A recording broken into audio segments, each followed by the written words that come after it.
नमस्कार। आप सभी का स्वागत है मेरे YouTube channel super trading Parveen में। रोजाना की तरह मैं आप सबके सामने आ गया हूं फिर से एक बेहतरीन और बढ़िया शेयर लेकर। चलिए आप सबको उसके बारे में बताऊंगा। उससे पहले आप मेरे चैनल को सब्सक्राइब और मेरे वीडियोस को लाइक करते रहिए, जिससे कि रोजाना आपको ऐसे ही नए नए बेहतरीन और बढ़िया शेयरों के बारे में पता चल सके। तो आज जो मैं कंपनी आपके सामने लेकर आया हूं, उस कंपनी का नाम है रेल विकास निगम लिमिटेड। इस कंपनी में क्या बड़ी खबर आई है वो भी मैं आपको बताऊंगा, और अपने इस वीडियो के लास्ट में आपको ये भी बताऊंगा कि ये कंपनी कैसी है, आपको इसका शेयर लेना चाहिए या नहीं लेना चाहिए, और इस कंपनी के नेगेटिव और पॉजिटिव पॉइंट्स क्या हैं। तो उसके लिए आप मेरा वीडियो लास्ट तक देखिएगा, तभी आपको इन सब बातों का पता चलेगा। तो चलिए शुरू करते हैं इस कंपनी के बारे में। इस कंपनी में एक बड़ी खबर आई है। इस कंपनी को 191.53 करोड़ का एक ऑर्डर मिला है। ये ऑर्डर इसे साउथ ईस्टर्न रेलवे से मिला है।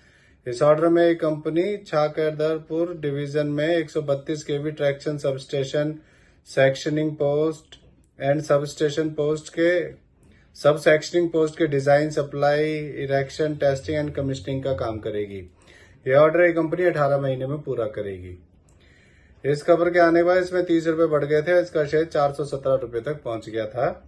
एक साल पहले इसका शेयर 121 रुपए का था, अब 409 का है। एक साल में इसने 3 गुना से ज्यादा कर दिया है। सोचिए अगर आपने इसमें एक साल पहले 1 लाख रुपए लगाए होते तो आपके वो 3 लाख से भी ज्यादा हो चुके होते। अब मैं आपको इस कंपनी के बारे में बताता हूँ कि ये कंपनी करती क्या है। ये कंपनी गवर्नमेंट ऑफ इंडिया के अंडर काम करती है। ये कंपनी रेलवे इंफ्रास्ट्रक्चर को डेवलप करने का काम करती है। ये company doubling, gauge conversion, new lines, railway electrification, major bridges, workshops and production unit से रिलेटेड इंफ्रास्ट्रक्चर प्रोजेक्ट्स को करती है, जो मिनिस्ट्री ऑफ रेलवे से इसे मिलते हैं। ये कंपनी डिविडेंड भी देती है। अब मैं आपको इस कंपनी के नेगेटिव पॉइंट्स के बारे में बताता हूं।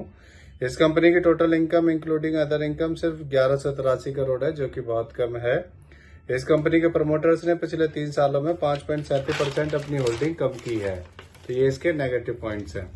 अब मैं आपको इस कंपनी के फंडामेंटल्स के बारे में बताता हूं। इस कंपनी का market cap 85,423 crore, P ratio 58.4, ROE 20.4% और डेप्ट टू इक्विटी 0.69 है। इसके एमडी सीईओ श्री प्रदीप गौड़ हैं और ये कंपनी 2003 में बनी थी। अब मैं आपको इस कंपनी का एक और नेगेटिव पॉइंट बताता हूं। इसमें एफआईएस ने अपना स्टेक कम किया है। दिसंबर 2023 में एफआईएस का स्टेक इसमें 2.59% था, और फिर अब कम होकर एफआईएस का स्टेक मार्च 2024 में 2.32% हो गया है। अब मैं आपको इस कंपनी के शेयर होल्डिंग पैटर्न के बारे में बताता हूं।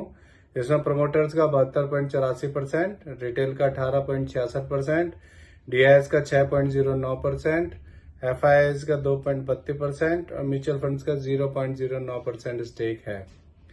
मेरे हिसाब से ये एक बढ़िया कंपनी है, आपको इसका शेयर ले लेना चाहिए। और ये कंपनी जब से शेयर मार्केट में लिस्ट हुई है तभी से इसका शेयर बढ़ता ही जा रहा है। और मैं आपको एक बात और बताता हूँ इससे रिलेटेड। अभी वंदे भारत स्लीपर ट्रेन 2 महीने में ट्रैक पर आ जाएंगी और वो तेजी से चलने लग जाएंगी। तो उसके बाद आपको इसके शेयर में भी काफी तेजी देखने को मिलेगी।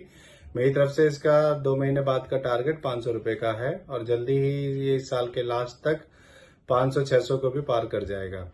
तो इससे जुड़ी हुई ये नई खबर आई थी, इसीलिए आप सबके सामने मैं इस शेयर को लेकर आया हूँ। ये मेरी पर्सनल थ्योरी है, ये कोई शेयर सेल और परचेज करने की सलाह नहीं है, ना ही मैं कोई सेबी से रजिस्टर्ड फाइनेंशियल एडवाइजर हूँ। आप मेरे चैनल को सब्सक्राइब और मेरे वीडियोस को लाइक करते रहिए, जिससे कि रोजाना आपको ऐसे ही नए नए बेहतरीन और बढ़िया शेयरों के बारे में पता चल सके। और अब मैं कल फिर आऊंगा आप सबके सामने फिर से एक नया बेहतरीन और बढ़िया शेयर लेकर। धन्यवाद।